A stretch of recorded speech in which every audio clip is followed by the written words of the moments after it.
Hello student and welcome everyone. आज का हमारा टॉपिक है एंडोप्लाज्मिक रेटिकुलम। ये एक सेल ऑर्गेनेल्स है।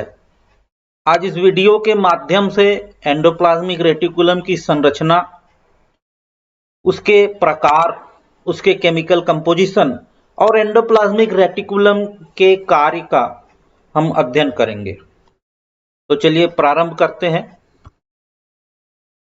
Endoplasmic reticulum is the cytoskeleton of the cell.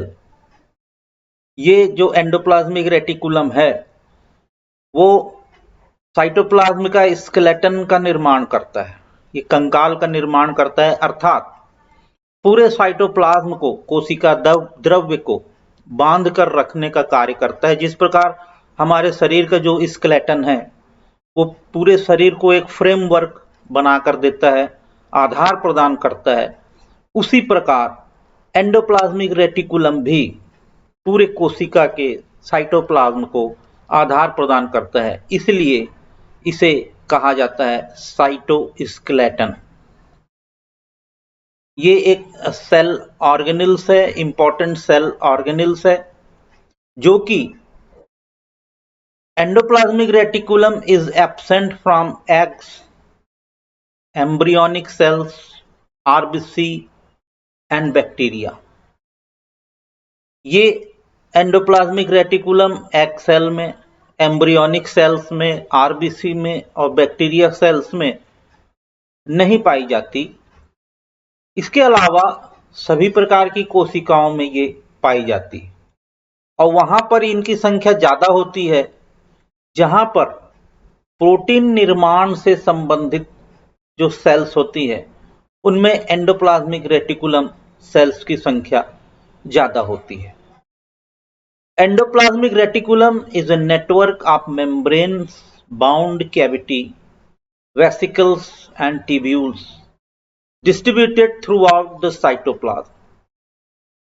जो एंडोप्लाज्मिक रेटिकुलम है ये कोशिका द्रव्य के अंदर नलिकाकार संरचना वाली जालिका के रूप में एक तरफ न्यूक्लियर मेम्ब्रेन से और दूसरी तरफ प्लाज्मा झिल्ली से जुड़ी रहती है, जिसमें कि ये वेसिकल्स, ट्यूब्यूल्स के रूप में पूरे साइटोप्लाज्म में फैले रहते हैं। The term endoplasmic reticulum was introduced by porter. जो एंडोप्लाज्मिक रेटिकुलम का जो टर्म है, जो नामकरण है, वो पोर्टर के द्वारा दिया गया। और जो एंडोप्लाज्मिक रेटिकुलम है ये सक्रिय कोशिकाओं, जिनमें प्रोटीन, वसा एवं हार्मोन संश्लेषित होता है, यहां अधिक विकसित होती है। तो जब पोर्टर ने इसका नामकरण दिया तो उनके अनुसार जो सक्रिय कोशिकाओं में एंडोप्लाज्मिक रेटिकुलम जहां प्रोटीन सिंथेसिस होता है उसको उन्होंने देखा, तो उसका नामकरण किया एंडोप्लाज्मिक रेटिकुलम। तो उसके अनुसार उन्होंने क्या कहा? According to Porter, the endoplasmic reticulum is a complex, finely divided vacuolar system extending from the nucleus throughout the cytoplasm to the margin of the cell। Porter के अनुसार क्या कह रहे हैं? यह एक जटिल, बारीक विभाजित वैक्यूलर सिस्टम है जो कोशिका द्रव्य के पूरे न्यूक्लियस से कोशिका के मार्जिन तक फैला रहता है और बहुत ही सुंदरता से ये फैला रहता है। चूंकि यह नेटवर्क साइटोप्लाज्म के एंडोप्लाज्म में अधिक केंद्रित रहता है, इसलिए इसे एंडोप्लाज्मिक रेटिकुलम कहा जाता है। ये जो डेफिनेशन पोर्टर ने दी। अब लेते हैं ultra structure of endoplasmic reticulum. जो इसकी संरचना है उसमें क्या क्या दिखाई देता है। जो endoplasmic reticulum consist of 3 components, 3 components से मिलकर बना होता है। पहला है सिस्टर्नी, जैसा कि ये डायग्राम में आप देख रहे हैं, ये है सिस्टर्नी।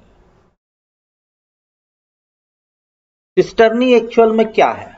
इन्हें लैमिनी भी कहा जाता है। देखिए ये लंबे लंबे लीफ लाइक लंबे लंबे स्ट्रक्चर हैं, इसलिए इसको गिल्स के आकार की संरचना बना रहे हैं, इसको लैमेली भी कहा जाता है। ये लंबे चपटे फ्लैट होते हैं, लंबे होते हैं, अशाखित होते हैं, अनब्रांच्ड होते हैं, इनमें कोई शाखा नहीं पाई जाती और ये ट्यूब्यूल्स के समानांतर बंडल में व्यवस्थित रहते हैं। ट्यूब्यूल्स का समानांतर बंडल देखिए, ये एक ट्यूब्यूल ऐसा लंबा ये है, फिर ये दूसरा ट्यूब्यूल लंबा ऐसा ये है, अर्थात ये लंबे होते हैं, चपटे होते हैं, अशाखित होते हैं और ट्यूब्यूल्स के बंडल में व्यवस्थित रहते हैं। ये लीवर व पेनक्रियास के सेल में होते हैं।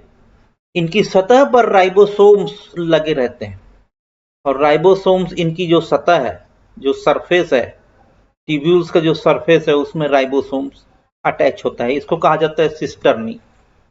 दूसरा भाग आता है वेसिकल्स का, ये है वेसिकल्स। ये वेसिकल्स क्या होते हैं? ये साधारणतः गोलाकार या अंडाकार होते हैं। देखिए ये एग लाइक स्ट्रक्चर है या राउंडेड स्ट्रक्चर है, इसको वेसिकल्स कहा जाता है। ये जो होते हैं ये पेनक्रियास, जिसको अग्नाशय कहा जाता है, उनकी कोशिकाओं में ज्यादा पाए जाते हैं। ट्यूब्यूल्स और सिस्टर्नी के अंत में ये पाए जाते हैं, अर्थात ये जो ट्यूब्यूल्स है, सिस्टर्नी है, ये ट्यूब्यूल्स है, ये सिस्टर्नी है।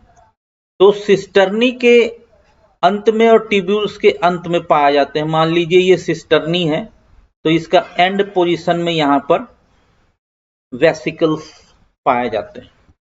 तीसरे नंबर पर आता है ट्यूब्यूल्स, जो 3 भाग से मिलकर एंडोप्लाज्मिक रेटिकुलम बना होता है। सिस्टर्नी, वेसिकल्स और थर्ड नंबर पर ट्यूब्यूल्स। ये होते हैं चिकने, स्मूथ होते हैं। ये ट्यूब्यूल्स आप देखिए, ये स्मूथ है, चिकने हैं और ये छोटे छोटे वसायुक्त नलिकाओं के बने होते हैं।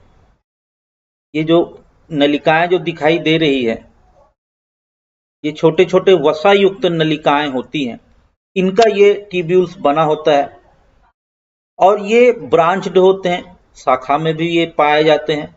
ऐसे ब्रांच्ड स्ट्रक्चर इसमें पाए जाते हैं। जिन कोशिकाओं में कोलेस्ट्रॉल एवं हार्मोन संश्लेषित रहता है उसमें ये प्रचुर मात्रा में पाए जाते हैं। अर्थात कहने का मतलब ये कि ट्यूब्यूल्स की संख्या उस कोशिकाओं में ज्यादा होती है जहां पर कोलेस्ट्रॉल्स और हार्मोन संश्लेषित होते हैं। तो इस प्रकार एंडोप्लाज्मिक रेटिकुलम जो है 3 कंपोनेंट्स का मिलकर बना होता है, सिस्टर्नी, वेसिकल्स और ट्यूब्यूल्स। तो सिस्टर्नी जो है लंबे होते हैं, चपटे होते हैं, बिना शाखा वाले होते हैं, जिसमें राइबोसोम अटैच होता है। वेसिकल्स जो होते हैं गोलाकार होते हैं, एग लाइक स्ट्रक्चर्स होते हैं और ट्यूब्यूल्स जो होते हैं शाखान्वित होते हैं और वसायुक्त होते हैं। कोलेस्ट्रॉल और जो हार्मोन संश्लेषित सेल होते हैं वहां ये ज्यादा पाए जाते हैं। अब लेते हैं टाइप्स ऑफ एंडोप्लाज्मिक रेटिकुलम। तो एंडोप्लाज्मिक रेटिकुलम के जो प्रकार हैं वो होते हैं 2 प्रकार के। पहला है रफ और granular endoplasmic reticulum. Rough endoplasmic reticulum या ग्लैनुलर एंडोप्लाज्मिक रेटिकुलम क्यों कहा जाता है?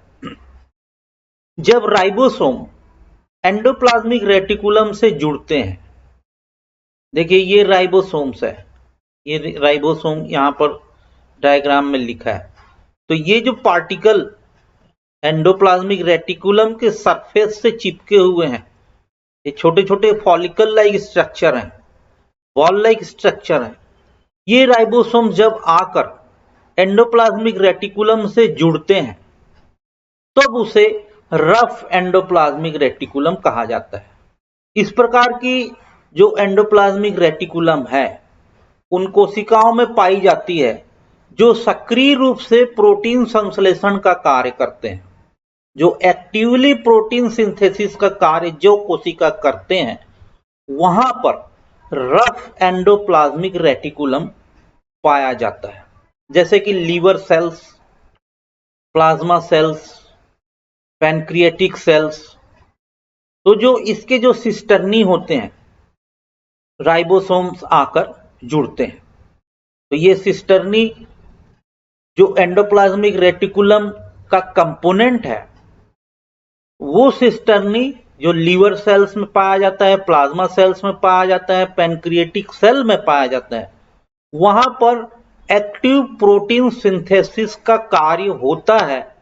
उस जगह पर राइबोसोम्स एंडोप्लाज्मिक रेटिकुलम से आकर जुड़ते हैं। वो जो राइबोसोम्स होते हैं वो राइबोफोरिन 1, राइबोफोरिन 2 नामक ग्लाइकोप्रोटीन होते हैं। दूसरे नंबर पर आता है स्मूथ एंडोप्लाज्मिक रेटिकुलम।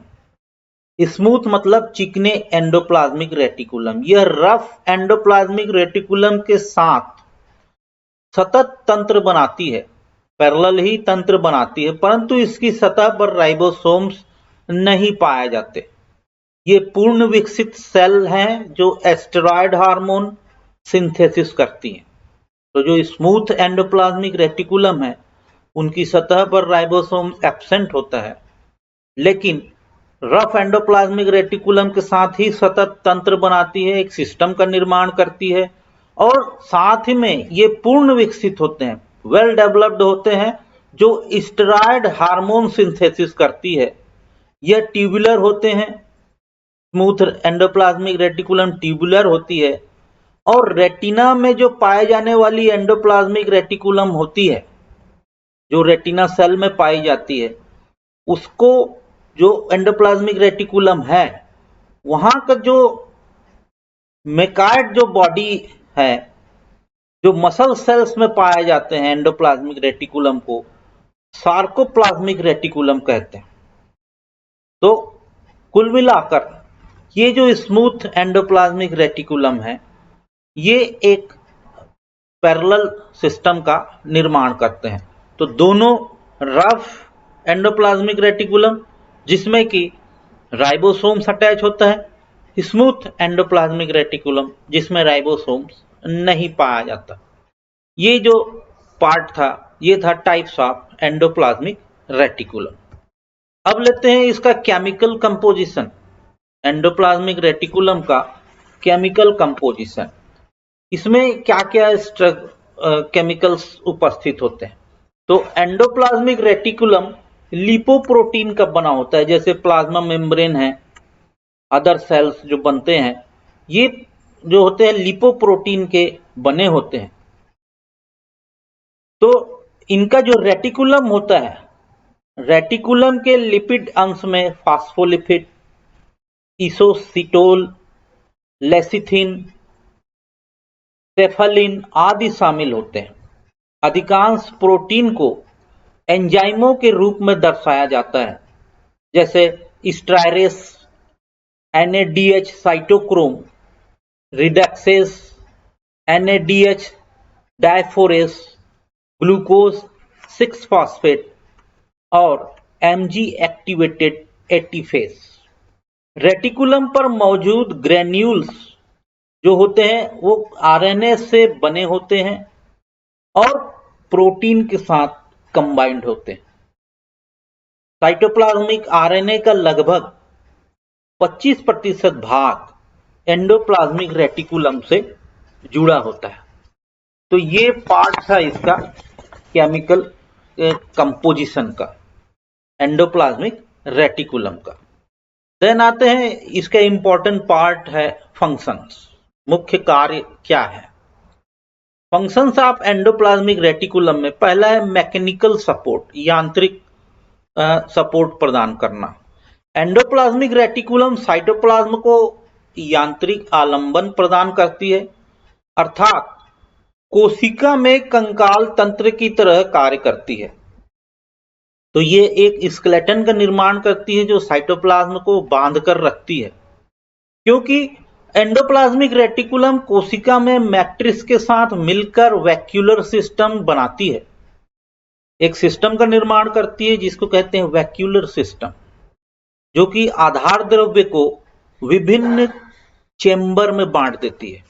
तो जो कोशिका द्रव्य है उसको छोटे छोटे टुकड़ों में ये एंडोप्लाज्मिक रेटिकुलम जो है बांट देती है, अलग अलग चैम्बर्स में बांट देती है और उसको आधार प्रदान करती है। तो ये साइटोस्केलेटन्स के रूप में मैकेनिकल सपोर्ट का निर्माण कर रही है और मैकेनिकल सपोर्ट कोशिका को देती है। दूसरा है ट्रांसपोर्ट एंड मेम्ब्रेन फ्लो। इसमें क्या होता है, यह एक प्रकार की संचार प्रणाली के रूप में कार्य करती है, मतलब ट्रांसपोर्ट करती है, संचार प्रणाली के रूप में कार्य कर रही है, जो विभिन्न पदार्थों के आयात, निर्यात और इंट्रासेलुलर सर्कुलेशन में शामिल होता है। तो डिफरेंट जो प्रोडक्ट हैं उसके आयात करना, निर्यात करना और इंट्रासेलुलर एक सेल से दूसरे सेल में सर्कुलेशन जो है वो एंडोप्लाज्मिक रेटिकुलम के थ्रू होता है। इस प्रक्रिया के द्वारा प्रोटीन, लिपिड्स, एंजाइम आदि को कोशिका के विभिन्न भागों में पहुंचाया जाता है। इस प्रकार endoplasmic reticulum cellular circulatory system के रूप में कार्य कर रहा है। तो ये इसका ट्रांसपोर्ट सिस्टम हुआ। और जब मेम्ब्रेन फ्लो का होता है तो ये घटना क्या होती है, मेम्ब्रेन फ्लो की जो घटना है वो क्या है, मेम्ब्रेन फ्लो के द्वारा विभिन्न आयनों कण और कणों को कोशिका में या कोशिका के बाहर ले जाया जाता है। तो ये मेम्ब्रेन फ्लो क्या है, कोशिका के अंदर आना और कोशिका के बाहर जाना, इसको कहा जाता है विभिन्न आयनों और कणों को अंदर लाना और ले जाना मेम्ब्रेन फ्लो कहलाता है। इस प्रकार एंडोसाइटोसिस द्वारा कण कोशिका के अंदर प्रवेश करते हैं और रिवर्स मेम्ब्रेन फ्लो के द्वारा बाहर ले जाया जाता है, जिसको एक्सोसाइटोसिस कहा जाता है। यहां पर आप देखेंगे इस डायग्राम में ये जो है एक्सोसाइटोसिस, यहां से जो न्यूक्लियस से ये प्रोटीन पार्टिकल बाहर निकला, एंडोप्लाज्मिक रेटिकुलम से अटैच हो गया, इस पोर से बाहर निकलता है, अटैच हो गया और ये गोल्जी कॉम्प्लेक्स को ट्रांसफर कर देते हैं और ये जो है सिक्रेटरी वेसिकल्स के रूप में प्लाज्मा मेम्ब्रेन के थ्रू ये बाहर की ओर निकाल दिया जाता है, इसको एक्सोसाइटोसिस कहते हैं।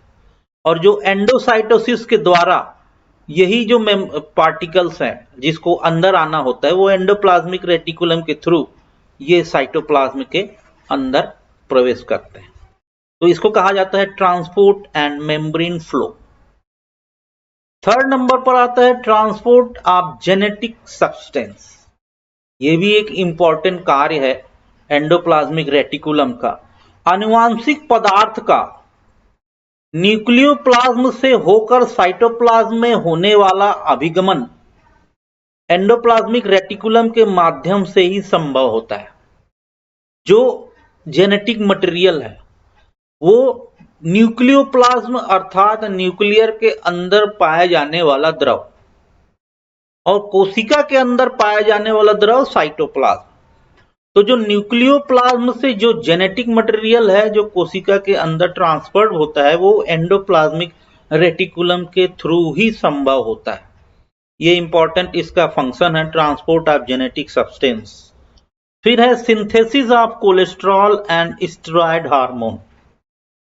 एंडोप्लाज्मिक रेटिकुलम कोलेस्ट्रॉल के संश्लेषण के लिए प्रमुख साइट होता है, इंपॉर्टेंट साइट है कोलेस्ट्रॉल के सिंथेसिस के लिए। यह स्मूथ एंडोप्लाज्मिक रेटिकुलम में टेस्टिस, ओवरी एवं एड्रिनल कॉर्टेक्स में स्टेरॉयड हार्मोन का संश्लेषण होता है। ये ट्राइग्लिसराइड संश्लेषण में भी भाग लेते हैं।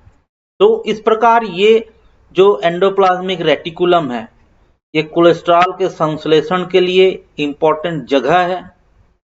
स्मूथ एंडोप्लाज्मिक रेटिकुलम में क्या हो रहा है, टेस्टिस, ओवरी एवं एड्रिनल कॉर्टेक्स के स्टेरॉयड हार्मोन का संश्लेषण हो रहा है और साथ ही साथ ट्राइग्लिसराइड संश्लेषण में भी ये भाग लेते हैं।